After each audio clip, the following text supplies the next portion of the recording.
Well, good afternoon, Liberty. It is Tuesday on this Holy Week, and I want to let you know that this Friday at 5:30 in the evening, we are going to attempt communion as a church family together via Zoom. And so you will be getting that link sent out to your email boxes, and you can video in, and all you need to have with you are the elements, the juice, the crackers, or the bread and the wine, and then I will guide us through that, and I doubt that'll take more than 6 to 8 minutes. I also want to make available to you a brief video message to kind of go along with what Good Friday is about, and so be looking for that on Friday morning as well. But right now, I just wanted to offer a brief encouraging thought to warm us up to the good death Jesus died on Good Friday. And to think better about Jesus's death, I encourage you to think with me about Jesus's life and the way Jesus multiplied massive good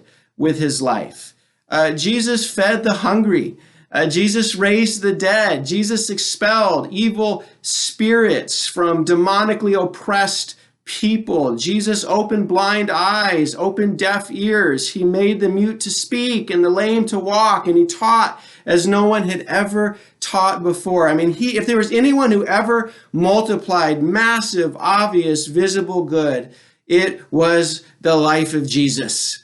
But it wasn't until it looked like nothing good was being done by Jesus that Jesus was doing the greatest all-time good that was ever done in the powerlessness of his crucified death, right? When he appeared to be accomplishing no visible good, but just suffering tragic loss with his body passively pinned to the wooden beams of the cross and him hanging there helplessly.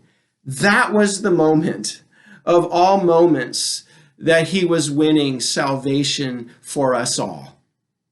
And I say this because it's easy for us to become addicted to efficiency in our American way of life. Goal-setting progress, measurable effectiveness, quantifiable outcomes. And when all of that kind of comes to a halt or a standstill and we seem to be getting nowhere and we're not seeing the usual outcomes or output or results that encourage us, we can start to feel like no good is generating from our life. And we can even wrestle with feelings of futility.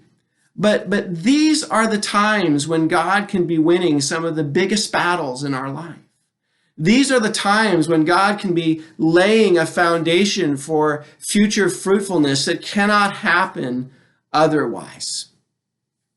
And we're all going to pass through seasons, maybe where we feel set aside or we feel more useless and we don't see a great deal of good, visible good issuing from our lives. And it's important to look to the cross. Maybe you're in between jobs right now.